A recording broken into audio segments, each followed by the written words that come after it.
So today I wanted to invite Niek, a longtime friend, but also professional in games. You've been over 12 years in the gaming industry, and we'll get into that in a moment. But we've known each other through Wooga, not really working directly. Yeah. But I think the best time of my life, I don't know of your life, but of my life, was when you decided to join us the adventure of a Voodoo studio, building new casual games in a hyper-casual way. So that sounded like a great adventure.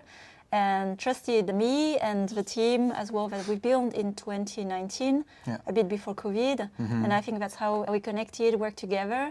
And since then also you had your own path, I had my own, and here I am doing the podcast. But we reconnect today to do a retrospective of career in games, especially from the design point of view, through the different also evolution of what we call games in the industry, because we've been part of that decade of changes of business models, platforms, and you've been through all of it. And so I wanted also to go with you as well through the evolution of what it means as well as a designer to go through the phases.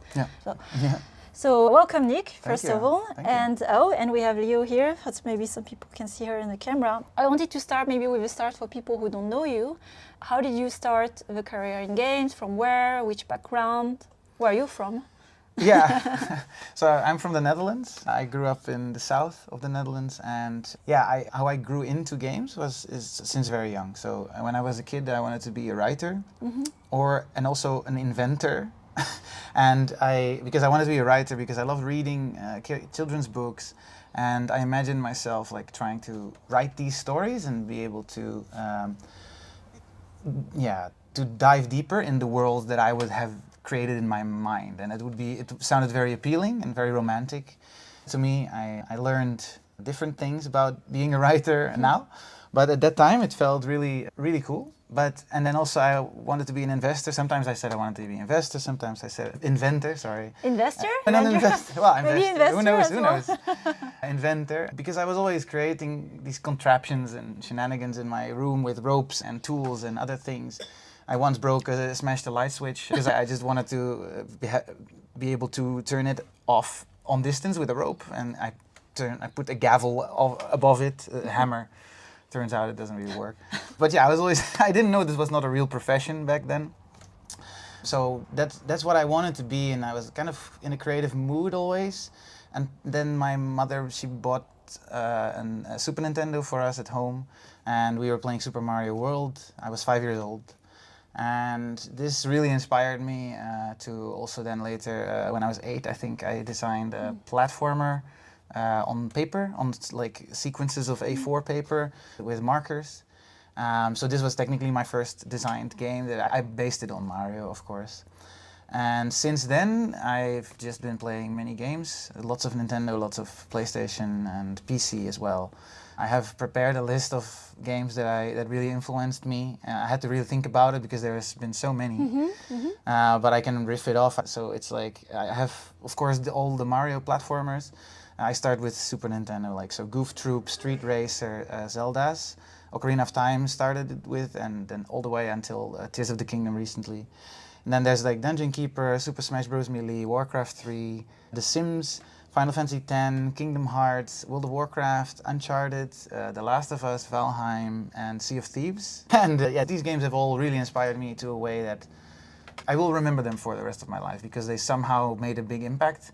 That's my introduction to games, and up until now it's just a lot of playing, and also since 12 years being in games. So. Can you give us as well, for the listener, a quick walk through your career in games? Yeah, definitely. So I graduated from secondary school. I wanted to be a teacher. Thought I wanted to be a teacher. But after a year, I realized I didn't want to be that, so I switched to IT. It was very early, so I went with something very generic, and I always liked hobbying around on my PC and making I made my website before I went on to this school already.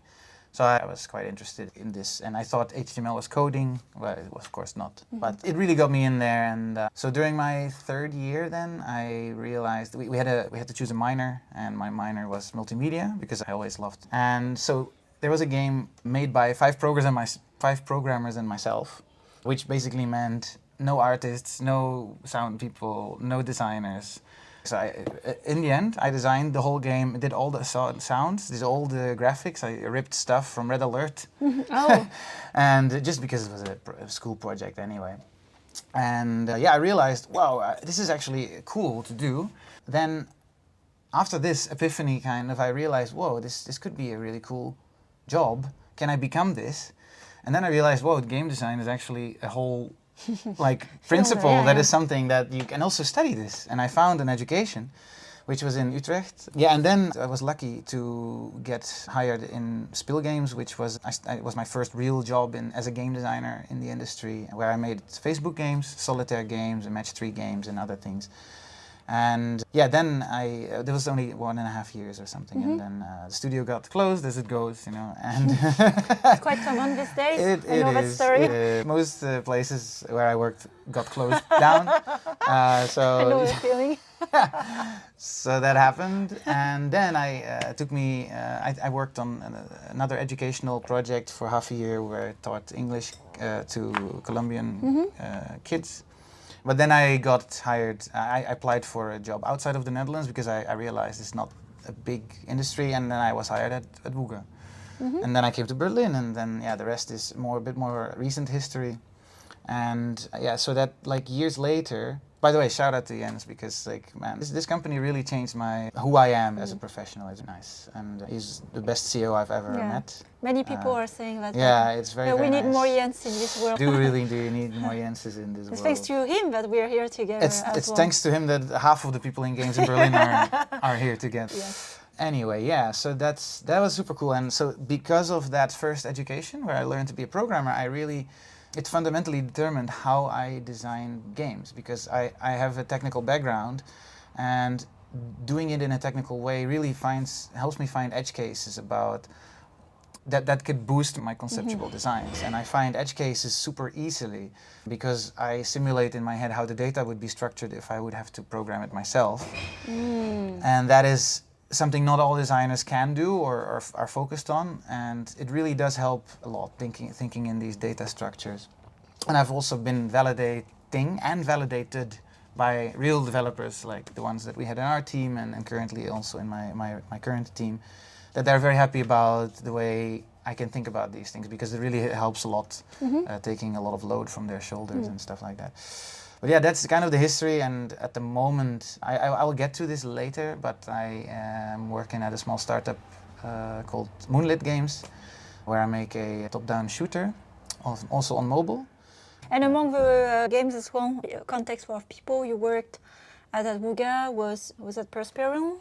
No, I started in the puzzle studio, and I worked in the puzzle studio for like 1.5 years, and then they called me upstairs. They recruited me into the June's Journey team, which by then was just before, it was not even launched, it was in production. And I joined as a third game designer in the team. And I've been in that team for 3.5 years, and then I left Wooga already. So I've been only in 2 teams actually there. Yeah. And when you joined the 9C studio. Yeah, I left Wooga for you. Yeah, for the studio, and for the people who have played Plantopia, Niek was among the first. You were the first designer joining the team, and also leading the launch, the development of the game, and later on as the team grew. But yeah, you were also at the very beginning of that game as well. Definitely, that was a whole adventure. Yes, it was really great. And a big pride also of our studio, the match game. Yeah, that was very much harder now, but yeah. Wow, what were we thinking? We didn't know what you didn't know. Yeah, So as we go, I've gone through the history of you in games. Like I really wanted to approach the conversation today more as a retrospective as well, because even when I look back at the career, and like I've worked on different models. I've worked also on web games, Facebook, free-to-play. Now we have like web-free components, premium to some extent for some who are going back to premium. I even heard the other days like there will be the rise again of web games because mobile is over, or it's so hard. So anyway, I'd like to hear more from the lens as a designer, and especially one that has been, because designing games in free-to-play business model or premium, or like now I'm pretty sure as well, not like completely web-free, but the web-free components and how you monetize, even the platform.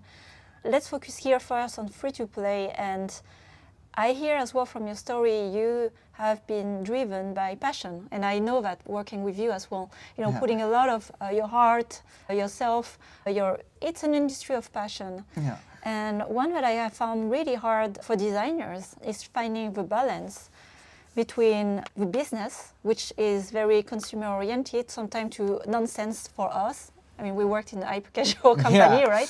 Yeah. That doesn't give us any resonance or like soul connection, but they work in some way. And so I was curious, like, what has been the evolution for you as a designer, where you started and how you've grown into free-to-play, and where you find yourself with this business model today, even like through our experience at Voodoo. Yeah. So the premium part I skipped kind of because I kept it as a hobby and as my it's nice to have games that you can play just for fun. So I kept it like that. But for the free-to-play side, I rolled into this because it was the thing that was available for me when I was a very inexperienced junior. But I never looked back because I think it's a very beautiful challenge. The challenge of retention, I think it's called for me, because I think in premium games you don't care too much about what happens when the player drops off. You bought it already anyway. Yeah, that's right. And for me, I really like to know if players like my game, and I wouldn't really know if I would make a premium game. And specifically, the second thing is for the free-to-play model, what is very interesting, and that's why I also stayed around, is the smaller team sizes, which equals bigger growth for me, because I have more agency in what I do. There's way more responsibilities that I can pick up, and is way more collaboration with different disciplines. And that is one of the most beautiful things for me in working in these games, because it's not a huge team. The biggest team I've worked in casual free-to-play mobile games is 50 people, which was June's Journey at that time. And then lastly, for the free-to-play model, what I also really like is that part where you have to monetize, but you should do it in a clean way. And we can also talk about it a bit more later, but the fact that players can make investments in parts of the game, which is very interesting. They don't have to engage with the entire game. They might just buy a small pack, play for a week, and enjoy that part, and then they might move on. But I like the fact they can also invest in a small time period of the game, or an event in the game, or if one feature in the game. And that's very interesting for me as a designer, because I can really I can design smaller little segments of the game, which is very nice. That's the free-to-play motivation for me. I will actually be deconstructing my first premium game very soon, which is new for me too. I wonder what I will find. I will talk a bit more about deconstructing and writing a bit later, but it's going to be very interesting, because I have no real idea. It's going to be a game design deep dive, so it's nice that I can write about the game design, because I wouldn't know what to write about the monetization of a premium game. So. It's an interesting model. So you're among I wouldn't say few designers, but it's not a business model that all the designers are adopting. And if you remember, when we were hiring as well for studio, we were part of it took forever to hire other designers, because now we're back to the question of qualities of designers in free-to-play model. I see there's a component of understanding the business of games, so it's not like design fun, You talked about like retention, segments of, of the experience of the game, like the whole like monetization loop and so on. Everything is connected. And what are your thoughts or observation about the landscape of design as a big field, and especially like free-to-play, where could we even say that they're free-to-play designers, and it's not necessarily the same as maybe a premium designers or designer on AAA game? It's very different. So I didn't like it. I didn't know that I would like it before I started. But I think the bringing games to I have to say, an audience that I'm not comfortable with, or getting out of my comfort zone, is already quite interesting. And I would like to prove the prejudices wrong as well, where people, before I started in free-to-play, me and my friends were always like, but these mobile, these free-to-play games, this will ruin the game because it's microtransactions and it will not be, and that is a misconception. Yes, it is only when you do it wrong, then it will ruin the game. But for me, it's an extra challenge to prove that prejudice is wrong, to think, hey, this will ruin the game. It's only ruining the game if you do it wrong. And you can... Thank you. What's going on? We have a cat playing in the background of that video. Yeah. Okay. So it's very distracting. Sorry. Okay. So yeah, when you do this right, I think it's an added challenge to. It's very hard to focus. Léo, viens là. Viens là, Léo, allez ça. Qu'est-ce que tu fais? Allez, chut. Allez. She knows. I can't access her. Okay, let's try. So, yeah, what I'm saying is you can make ethical choices in the game design, and if you don't do this, then yeah, I'm also not very much behind these choices. But I think you don't have to cross these thresholds. If you want to make money, you can still do it in a clean way. I think Wooga is really proving that. They haven't really been, they don't wring out their players, they don't, they really go for the long run, the long-term retention. And you can play these games without paying easily. And the dark patterns and the predatory mechanics, this only brings in short-term revenue, I believe. Like players will relatively easily find out, they'll be cheated. And I want my players to look back at the experience that they have played this game without a sour taste in their mouth, and they will remember this game like I remember the games that I just riffed off as a list, right? So, and this can still happen when you make a purchase. The purchase could be really well spent and people will feel very satisfied with what they got. But you should be very careful with it. And it brings all these extra challenges that I really like. And yeah, it's about something that's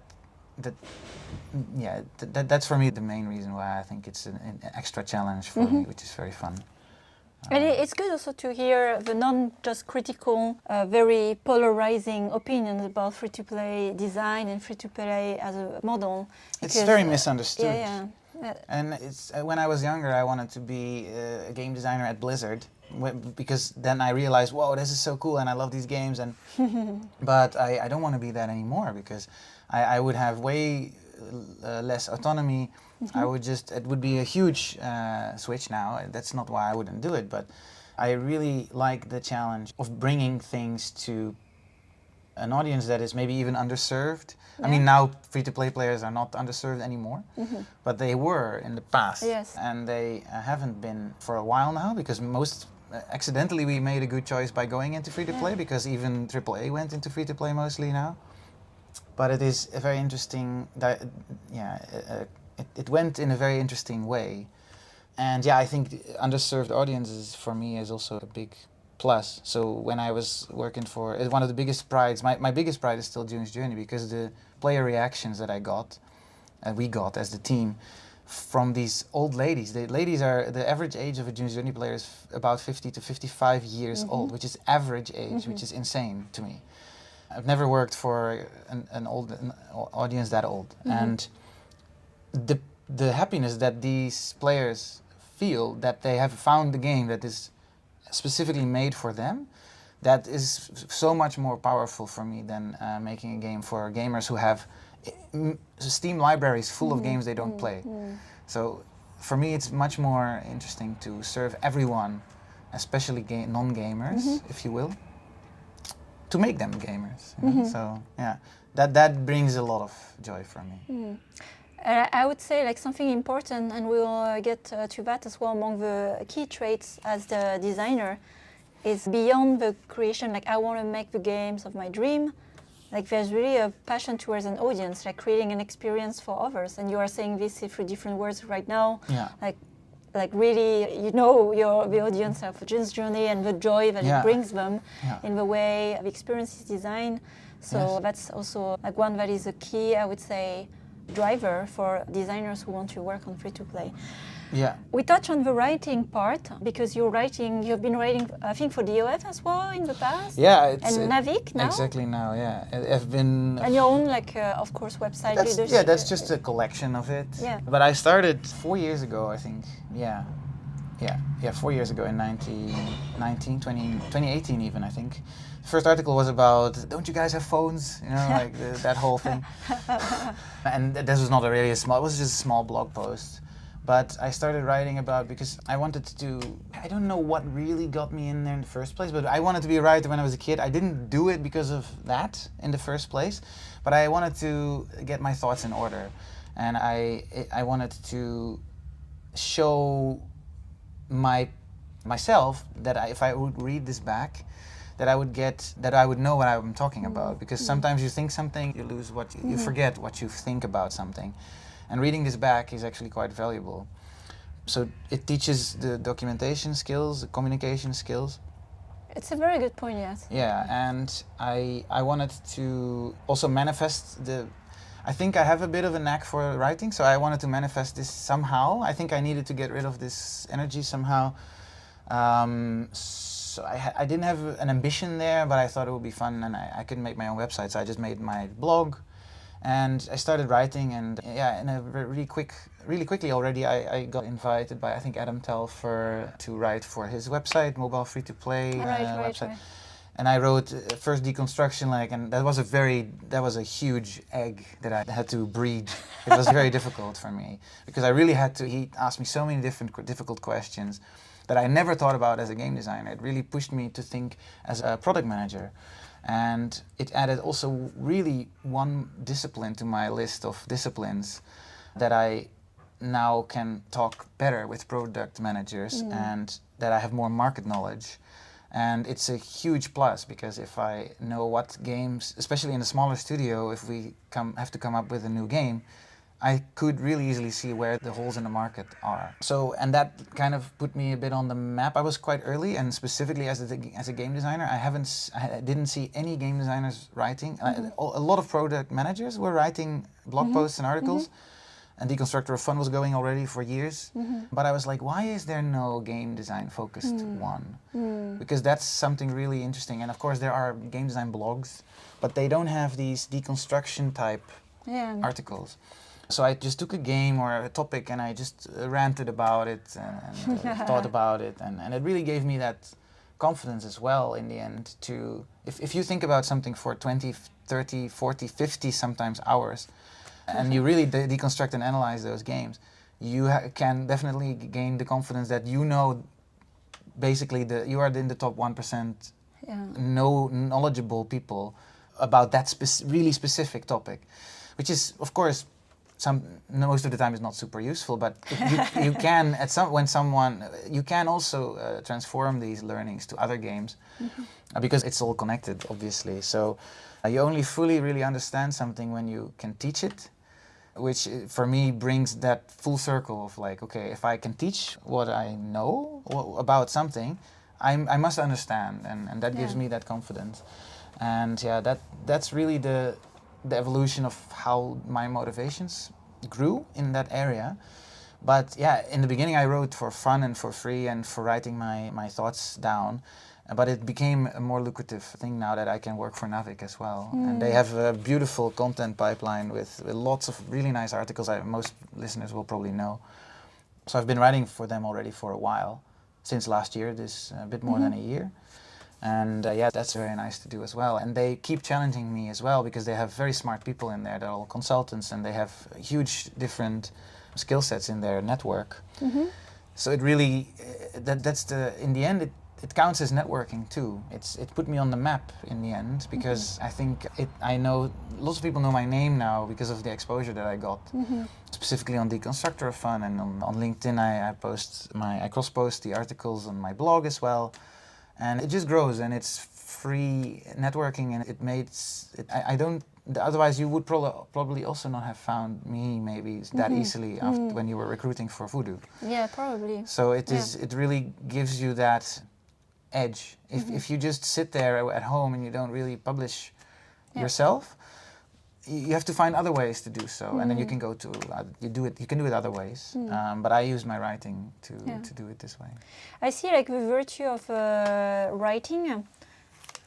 Maybe it's not I would say an obvious practice to have to improve your skills as a designer, but having worked, of course, in teams, developing games, I've always loved writing. Yeah, I can tell like being able to have a very good written communication is key, especially when you want to convey an idea. Definitely. And I think also for complex ideas, because you also worked in systems, sometimes like metagame economy and so on. Yeah. If you are not able to teach something, it might reveal that you don't fully understand, so it forces you to understand the depth of your topic. Yeah.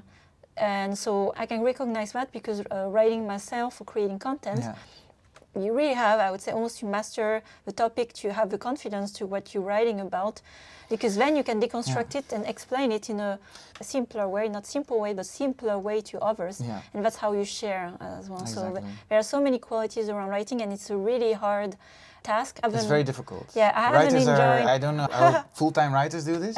Who I love to hang out with, by the way. At Wooga is also, of course, hanging out with lots of writers for the June's Journey team. It really inspired me as well, and I could always ask them, hey, how are you still alive? How didn't you, like, how are you not going crazy? Because they have to write all the time, and that is very difficult, because you think you are done, but you are not. You just find out a whole new layer, and then you have to rewrite everything. And you're like... Oh. Good luck for the ones who want to get started in writing. It's a lot of work. It's painful. But it's worth it, and like you said, putting your work out there, being visible, and also testing your own theories, because a lot of our ideas, concepts, have to be tested over time in what we do, but also, in how others are receiving it. Exactly. And it's a good backlog. It's a good, not a backlog, it's a good history. It's a good log of how design topics or how the market has evolved over time. You can always read back.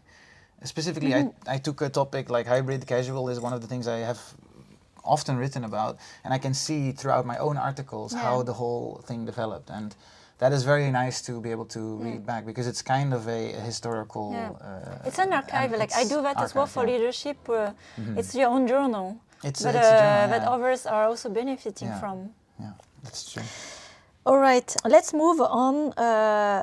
Like one of the last topic about what you're doing today, because after, unfortunately, when we had to close the studio of an IC in Berlin, it was a hard time. But also for the context, change of strategy, refocusing on like pure hybrid casual. We were not set to do that at the beginning, so it was really get a chance. Yeah, that's also right. But we know these days that time is, the clock, and if you can't prove yourself quickly, then you're out. Well, we spent a lot of time on Plantopia, which was deep casual, and that didn't help, of course. Yeah. But after that, when you joined Moonlit, you did also in between like constancy and writing.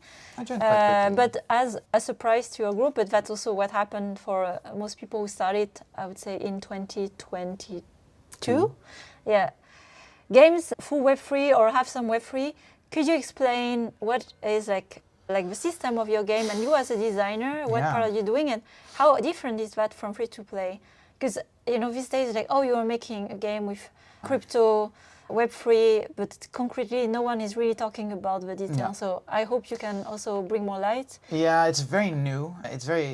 There's a lot of misconceptions. There's a lot of question marks there. Web3 is actually, to answer your question very bluntly, how different is it from free-to-play? It's not, because we are still making free-to-play games. Web3 games should not be called Web3 games. They should just be called free-to-play games, like we call free-to-play games. Free-to-play games, they have a Web3 layer, but this is just another layer that the game has. It's a monetization layer more than anything else. Yeah. But you can leverage the technology in interesting ways, which also got me into the genre, is it a genre? I don't know, into the industry of Web3, which that full ownership of your assets, that can, a lot of people tout it as a solution to a problem that didn't exist, but I disagree with that. I do think it's a very specific solution that, games could do without, but if you have it, you can actually use it for very nice things, because especially collection mechanics in the games, because Magic the Gathering could make an amazing Web3 game, right? Because they have actual assets then. And that was actually missing, right? So the blockchain really makes that possible. And we leverage this in a more casual way, which is another niche, another prejudice that I am now trying to sort of solve, that I'm trying to get rid of, is that Web3, before it was free to play is not fun because of microtransactions. And now it is Web3, having valuable assets in a game turns every player into a speculator. This is the current hypothesis of Web3, which I also disagree with. Yes, it can make you speculate, but it's not, you're not a speculator if you don't have the main driver to make money. If you still want to, it's fun first still. You still make a game that is fun to play. Yes, there are assets in there that you could eventually take out if you feel like it. But if you do this it's a challenge, right? It's a big challenge, but it was the same kind of challenge back in the day when free-to-play was new. How to make the microtransactions not ruin the game. And it's the same exact challenge, but in a different technology. And it's very early, so it's a super fun opportunity. I don't know if it's going to work. I'm pretty sure it's going to work somehow, but we're working on it. And everyone is really trying to tackle that same beast. And it's just a new revenue stream really in the end. And I think it's what we are trying to do. It's a top-down shooter, and the items that you get are generated in some kind of a Borderlands way. Weapons, and you can also find cosmetics and pets, and all these things are NFTs. I don't really believe yet in a token that would then create a whole market and then you have a whole economy. I don't really feel this is the way to go, at least not yet. If this will become the way to go for us, that's cool. We will probably need another economy designer then. For now, it's a purely NFT-driven game that is just going to be, oh, hey, I found this item outside the game. I want to try this game. It's also a way to market the game. You can find it on OpenSea or on Magic Eden or these websites where you can buy NFTs, and you can then think, hey, what is this NFT for? And it can get you into the game. There are new exciting opportunities and things you can do. And then next to it, there's minting of NFTs, which are basically live events that are outside of the game. And players can then feel very happy that they have an actual asset that they can be proud of and be happy. And they found a legendary, that's a good story to tell. And so that's what I feel you can leverage as a game designer for games that have a Web3 layer. I don't believe in the term Web3 games. It's not a Web3 game. It's just a game with Web3. That's it. So making games for me, by the way, that's a different topic, but that's also why I really enjoy this new challenge. It's the first time in my life that I actually don't make games for, as I always say, for my mother, but for me. Because I've always been making casual games, match 3 and hidden object games. Of course I like playing these games too. I like playing a lot of games, but this was not my main driver when I grew up as a kid. So this coming back to a more arcade shooter game, for me to design this is a new challenge and definitely fun, because I can think a bit more close to myself, like what would I like and what would we do. But yeah, of course it's not like a very hardcore, it's a top-down shooter. I don't like free-to-play, I don't like first-person shooters either, so I will keep it really casual as an experience, but it is for a different audience. I have a few follow-up questions regarding that. The audience exactly, because if you start to make a game where you are could be more as a compass to evaluate if it's a good experience, I guess people like you, and who are they that would be open adopters of this layer of monetization for Web3? And second also questions like how as well it influences choice of design, because suddenly assets that you have, you grow, you develop, they must be valuable, and they must also appear valuable in some way that others would like to trade or buy. How is this affecting? Yeah, so the first question of the audience, I found another niche of an underserved audience, because Web3, there are a lot of players who like this speculative gaming, but they haven't found any good games because they don't exist yet. Because all the Web3 games that have been coming out in the last 2 years have been made by non-game developers. So in the last year we've seen that change, and that's why I'm excited to be in the forefront of this development. But these players, they are hungry for a game that really leverages the blockchain, but also is a good game and is a fun game to play. And we actually actively stave off the purely speculators, because they take away, they detract value from the economy, which is not exactly what you want, right? Because they could just get the NFT and not play the game, which is the opposite of what we want.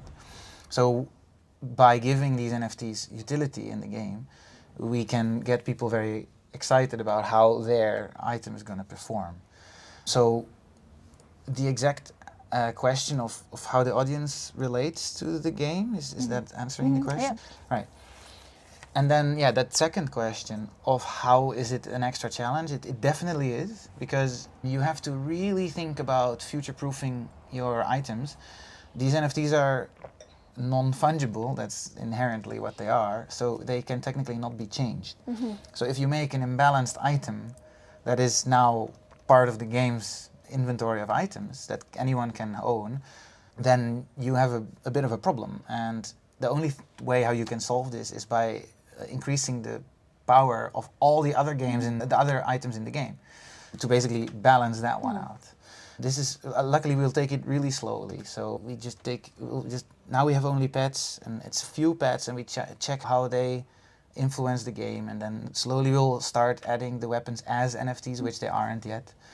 So it's really a step-by-step process where we have to be carefully judging if we are going too far or not.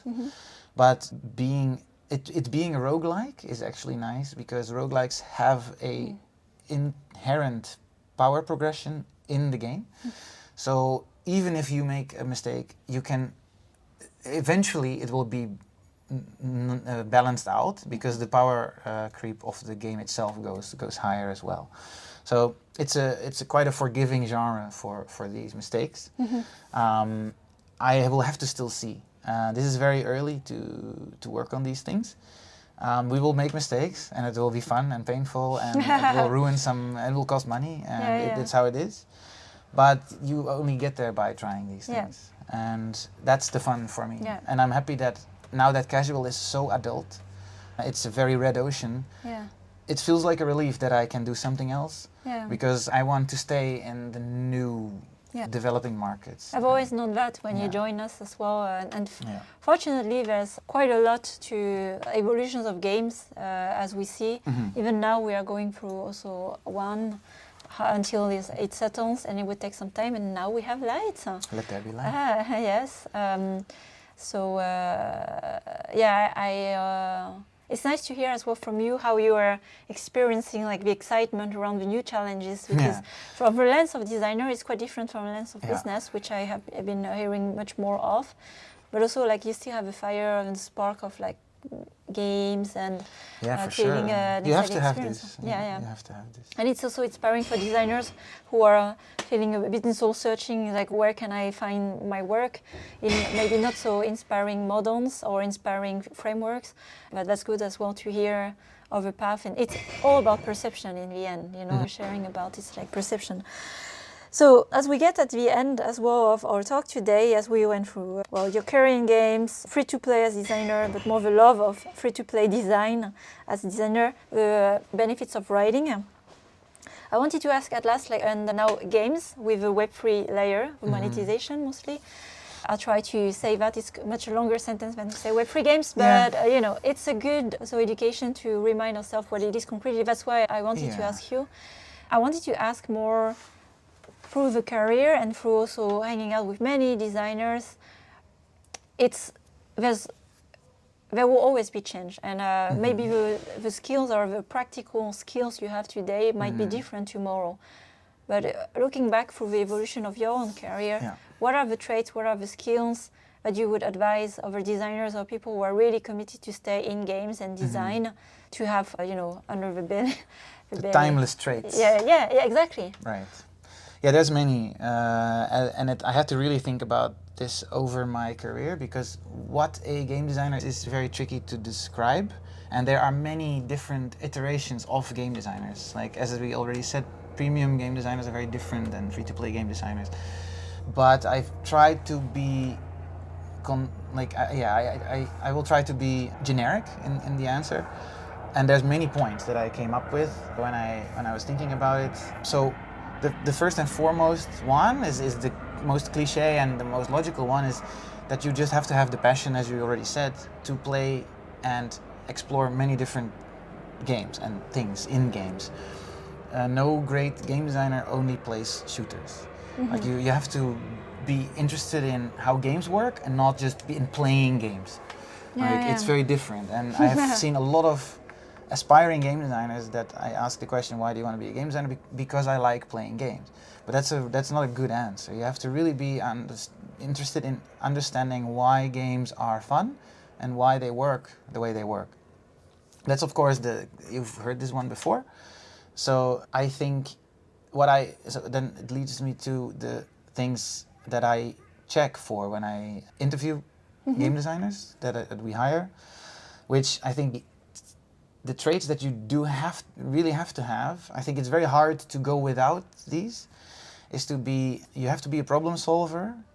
If you don't like to solve problems, you're in trouble, because you have to solve problems all the time as a game designer. You have to be detail oriented. If you're sloppy, if you have trouble finishing your work and coming up with a deliverable, you also have problems, because you really have to you are the one that usually does the due diligence for features, and mostly it's features that you do this for.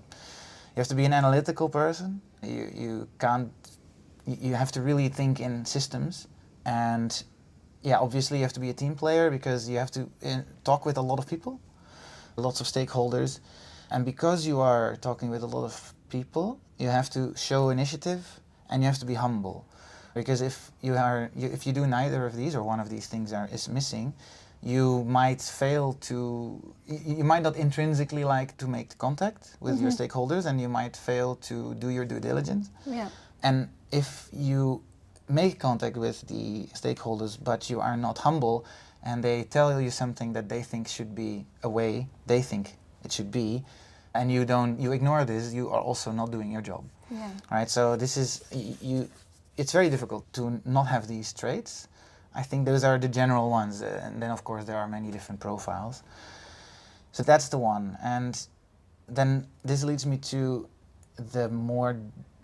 how I see it. It's getting a bit more personal here, but what I see is what is very important is having very practical skills. There are not many, if almost no, game designers that are academic theoretical game designers. I'm not a designer who knows Zimmerman's rules of play by heart and reads Homo Ludens every year. It's not. Also, I have a terrible memory, so it's like it doesn't help a lot. But the fact that the funny thing is, the paradoxic thing about these materials is, yes, it helps to read them, but it only helps when you are already a game designer. You cannot start with reading these books and become a game designer, because you have to apply these principles that are in the books to your work. Otherwise, you can't really learn that way. At least I cannot. Like I cannot just read a book and then know how something works. Yes. That is very difficult. You should not solely be a game designer, therefore. So you have to have other practical skills. My first practical skill was being a developer, as we talked about, but I have by now also broadened my specialisms to other secondary ones, which now I can include narrative into that. I can include product management into this. And it made me, as you taught me, a T-shaped professional. And that is very helpful, especially as a game designer, because you don't have, as only a game designer, you don't have any transferable skills. You can think about, you know ideas, but ideas, you know how much ideas are worth. Not much. Yeah. So you have to be able to do something else to sort of leverage your worth. And currently I'm adding leadership to the roster, and I'm sorry for That's the people... why you're here. I'm sorry for the people that are listening to this podcast and want to come off with a lot of learnings for leadership, because today we haven't talked a lot about leadership, but it's also important to know your core skills, and it's very difficult to define what a game designer is. So I'll keep going.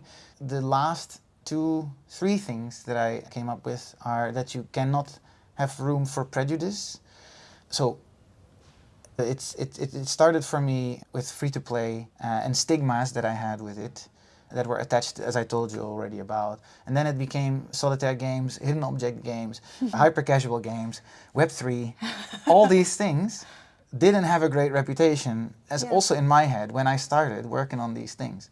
And without taking that opportunity, I would still be hating my life, making websites, dreaming of a way to become a game designer at Blizzard.